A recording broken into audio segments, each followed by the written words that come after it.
Mas é que se for pra dar aula expositiva, eu nem vou pra escola. Eu fico em casa, não faço. Não vou fazer o aluno passar por isso. Oi, meus amores! Tudo bem? Eu sou a Chay, aqui da aula da Chay, e o assunto de hoje é sobre como não dar uma aula expositiva, e sim uma aula diferente. Às vezes a gente se pergunta o que é essa aula diferente, né? Porque ninguém te fala muitas vezes o que fazer e como dar uma aula diferente.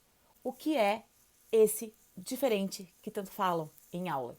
Se você voltar a um vídeo anterior, vai ver que eu te ajudei um pouquinho a pensar em relação ao planejamento diário de cada aula. Se você tem um planejamento, significa que você tem já um norte, algo que te direciona. Você para estudar a sua aula, você para pensar. E eu vou além. Você está quantas vezes disposto a reaprender o conteúdo da aula? Porque não é só dar aula. Eu já vi esse conteúdo na faculdade. Eu já sei esse conteúdo de cor. Mas você está sempre disposto a reaprender, rever o conteúdo para poder ensinar melhor? Às vezes, revendo o conteúdo, surge uma ideia que nunca surgiu antes e a aula passa a não ser mais do mesmo. O que é uma aula diferente e o que é uma aula expositiva? A aula expositiva é aquela tradicional. O aluno chega, senta, responde a chamada e o professor diz: Hoje a aula é sobre sujeito. Sujeito simples, tananã. Sujeito composto, tananã. Não, isso não funciona mais. O aluno mudou, eu vou bater sempre na mesma tecla. O aluno mudou, a aula não mudou, mas precisa mudar. Eu fiz um curso recentemente pela Startse e ele me desencadeou vários insights legais que eu quero dividir com vocês. Um deles é a questão do reaprender, o quanto nós estamos dispostos a reaprender. Outro deles é o que me baseia na aula de hoje, dizendo assim: você sabe o que o seu aluno já sabe? Às vezes você está ensinando novamente uma coisa que o aluno já sabe. E como que eu descubro então, Chay, o que o meu aluno já sabe e como eu vou além com ele? Desafie. Faça desafio com seus alunos. Antes de você explicar, por exemplo, o que é sujeito simples, o que é sujeito composto, isso no exemplo aqui de português, pergunta para o aluno: você sabe o que é sujeito simples? Ou pergunta para ele: você sabe quem é o sujeito desta oração? Você sabe o que é uma oração? Sabe quem é o sujeito da oração? Às vezes ali você já matou muita coisa desse aluno e ele não perde mais a paciência com a sua aula. Porque às vezes a paciência que o aluno não tem, e nem o professor tem também, é porque ele está vendo mais do mesmo, ele já viu aquele conteúdo em outra aula, ou ele já viu no ano anterior, e ele já sabe. E a gente não tem paciência para aquilo que a gente já sabe. Nem numa conversa, alguém vem te contar uma história que você já conhece e você diz: não, isso aí eu já sei.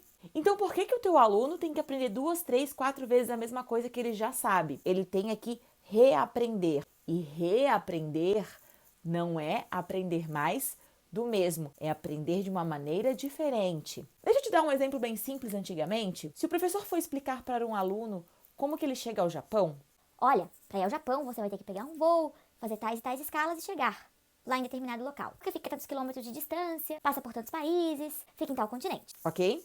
Agora o professor atual, o professor moderno, e não tô falando se não importa a sua idade, mas o professor que se modernizou, ele vai dizer assim: fulano, como que você faria para chegar no Japão?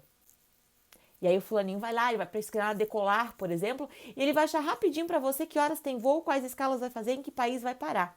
Então o professor moderno, o professor atual, que o mundo exige hoje, não é o professor que te explica mais do mesmo, é o professor que te desafia. Você não precisaria explicar para o fulaninho como que ele chega ao Japão. Ele é que vai te explicar, porque você vai lançar o desafio, você vai provocar o seu aluno para que ele te responda. A gente funciona muito melhor sendo desafiado do que parado, ouvindo, às vezes uma coisa que não faz sentido nenhum, ou que você não quer. Como fazer sentido? Talvez eu te mostrar como que eu chego ao Japão não faz sentido, mas quando eu te desafio a me dizer, começa a fazer sentido, porque você desperta o senso de viajar, você sabe que site procurar, você olha pontos turísticos, você olha roteiro, você olha vlog. Tudo isso muda o seu aluno. Então, tá vendo a diferença entre uma aula expositiva e uma aula diferente? A expositiva chegou e te encheu de informação de como que você chega no Japão. A aula diferente te desafiou a procurar como chegar ao Japão. Então, eu não estou dizendo aqui que você vai parar de explicar para o seu aluno, mas a maneira como você explica mudou. E aí você passa a ser o verdadeiro mediador de conhecimento e não mais o centro do conhecimento. Essa cabeça não é o centro do conhecimento humano, tem gente que sabe muito mais do que eu, do que você, né? Não dá nem para dizer quem é a pessoa que sabe mais no mundo. Cada um sabe de uma maneira, cada um sabe algo.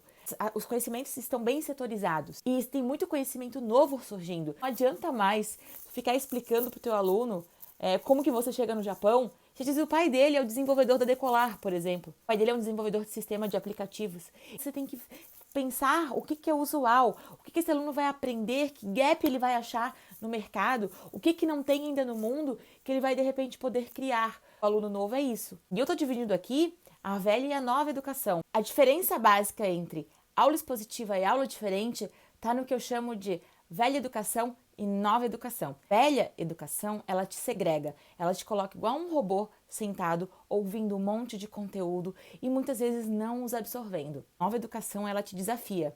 Ela quer saber o que você já sabe, ela quer ir além, ela não aceita mais do mesmo. E para que a gente consiga trabalhar na nova educação, a gente tem que romper as barreiras da velha educação. E para isso, a gente precisa entender bem, você enquanto professor precisa entender bem o que é a velha educação, o que você já fez, o que já deu certo em algum momento, mas aceitar que hoje talvez ele não faz mais parte do mundo, porque todos os anos o teu aluno muda. Então, todos os anos a tua aula precisa mudar também. Uma eterna busca entre não ser mais do mesmo e ser mais do novo. Não ser a velha educação, ser a nova educação. Porque você sabe a diferença entre o velho e o antigo? O velho é aquilo que a gente descarta, não serve mais, é velho. O antigo é só aquilo que tem algum tempo. Você não vai ser diferente porque você é um professor antigo. Eu tenho 50 anos e o professor de 30. Qual é a diferença? Nenhuma. O que muda é a velha ou a nova educação. Não importa a sua idade. Você é um professor da velha educação ou você é um professor da nova educação. Isso é que faz diferença, não é a sua idade que faz diferença. Não dá para julgar a idade, tem que julgar a metodologia. Você tem que estar disposto sempre a reaprender. E a gente precisa falar sobre reaprender enquanto professor. Tudo isso, então, agora foi para te ajudar a melhorar e pensar um pouquinho mais fora da caixa. Pensar na sua aula como tradicional e às vezes não funcional, porque muitas vezes a sua aula não está funcionando e você não sabe o porquê ela não está funcionando. Talvez porque você não parou para pensar que o seu aluno não é mais o mesmo. Você começou a dar aulas com uns 20 anos, você tinha um tipo de aluno. Com 30, você já tinha uma outra geração. Com 40, outra. Com 50, outra ainda. Espero que a sua aula consiga ter se mudado ao tempo. Se ela não se mudou ainda, começa a mudar agora, tá? Eu vou deixar para vocês depois, para quem deixar o e-mail aqui embaixo, várias dicas. Eu vou mandar alguns materiais que eu tenho bem legais de planejamento, de aulas diferentes, de ideias. Quero ajudar você aí a melhorar sua aula e melhorar o seu relacionamento com o aluno. E eu tenho certeza que tudo isso que eu te falei agora, de um jeito ou de outro, vai te ajudar. Mas você precisa estar o quê? Aberto também às novidades. E não esqueça, professor, você é o primeiro que precisa estar disposto a reaprender. Essa é a chave de todos os dias quando a gente acorda de manhã. Eu já sei, mas eu posso aprender de um outro jeito e melhorar ainda. Mais do mesmo? Não precisa. Mas diferente, a gente tá sempre aí. Um beijo. Inscreve-se aqui no canal, hein, que fortalece muito, muito, muito a nossa amizade.